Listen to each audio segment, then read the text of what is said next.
This week, 4 stories from Africa caught my attention. They made me sit up a little straighter. 2 are about education. The other 2 are about trade. I will start with education. Remember South Africa's #Fees Must Fall movement back in 2015? It led to free tertiary education for low-income students. Well, it has spilled over to Namibia. The news is that the country's president, Nandi-Ndaitwah, has declared tertiary education free. Her critics are up in arms, calling it vague, unworkable, and likely to favor students from low-income families.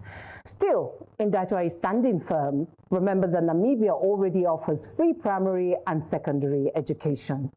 And just as I was getting excited about another report that Burkina Faso's President Ibrahim Traoré had also made education free, fact checkers at Dubawa, Ghana debunked the story, calling it fake news.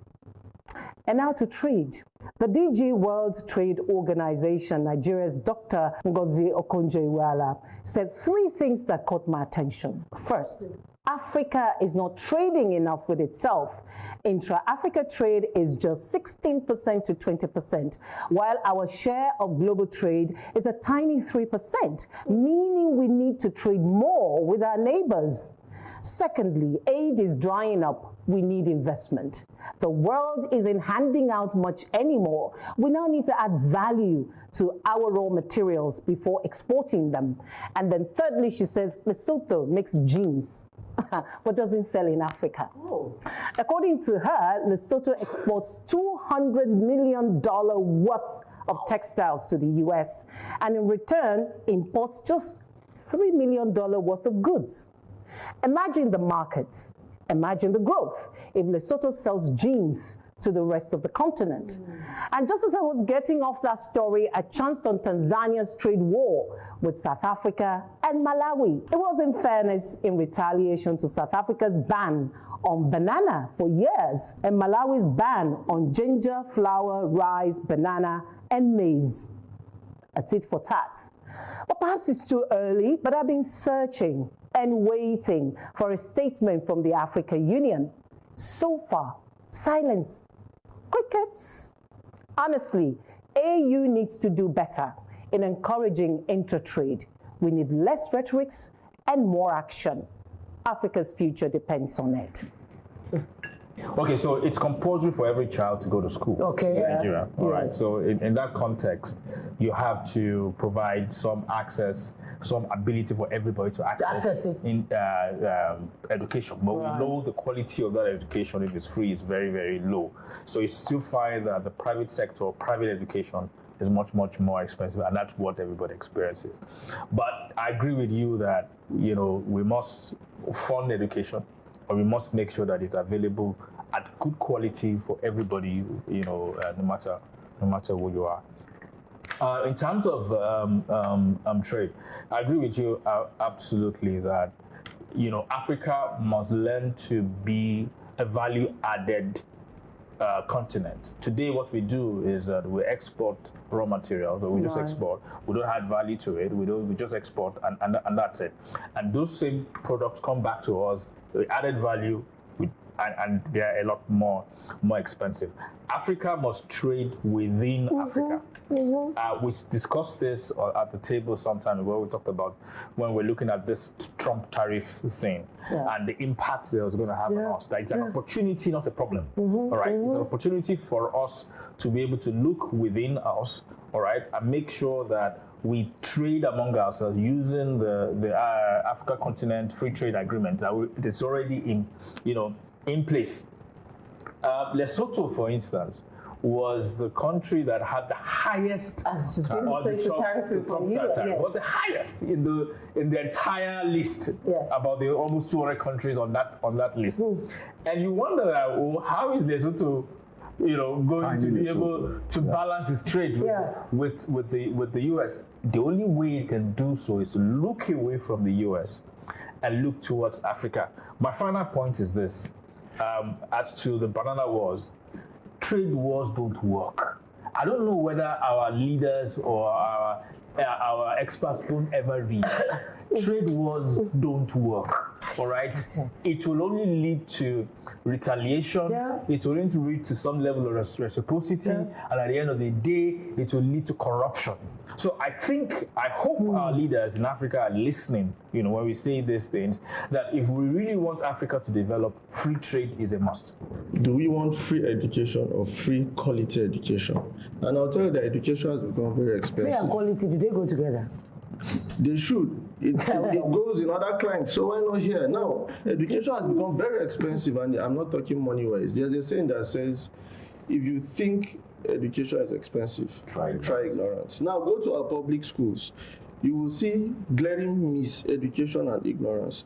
It's too expensive, and we are going to pay a high price for miseducating the youth. It hasn't even started. It's a ticking time bomb because the volume of people coming out, interact with graduates from public schools, interact with graduates from secondary schools, you know. Previously, a secondary school certificate holder was qualified to teach other students. That was how it was before people started going to universities and, you know, getting degrees, and now the bar was raised to have a degree first. But what are we producing now? So it's already very expensive, and we're going to pay a very heavy price if we don't invest. Now, I know it's good to hold the AU responsible. However, if you know the way it's structured, I don't think they have as much power as the sovereign states. The sovereign governments have to also take a lot of responsibility to create the enabling environment and policies that will, they still make up the AU. So if they are serious in their countries about trade within Africa, it will also reflect in the AU, and they can carry the weaker ones along. But we don't see any leadership from Okay, so now you're back to it. We don't see any leadership from African Union. Meanwhile, all of the states, nation states are there. So what's the forward line? What I meant that we don't see any leadership from the countries we expect to be stronger, the South Africans, the Nigerians. You get my point. Those ones are supposed to support and show leadership to the smaller economies, the Nigerians, the Chads, the Burkina Fasos. We don't see that leadership. The relevance of the African Union is at an all-time low, like it's totally ineffective. The opportunity cost of us not trading within ourselves is huge. Try traveling within Africa first. You know you have to go to the north before you come down to the south, then you are going to the east. It is crazy that you can get to Europe or the US quicker than you can go to Namibia from here. It's cheaper to send things to Europe. You know, so how are we making it easy for us to connect? Because without connection, you can't trade. That's the issue. You can't trade. I mean, the image, this is going to come to you, Benga. The image of African Union that is in my head is of people sleeping while they're having meetings. They are sleeping. Check the videos. They are literally sleeping. Yeah. I mean, the African Union, they deserve the flags they're getting, but there are good things that are happening in the African Union too. And one of them is brilliant policy document on paper, the Africa Continental Free Trade Area We've been speaking to that. We need real, yes. Move it from paper to reality. Exactly.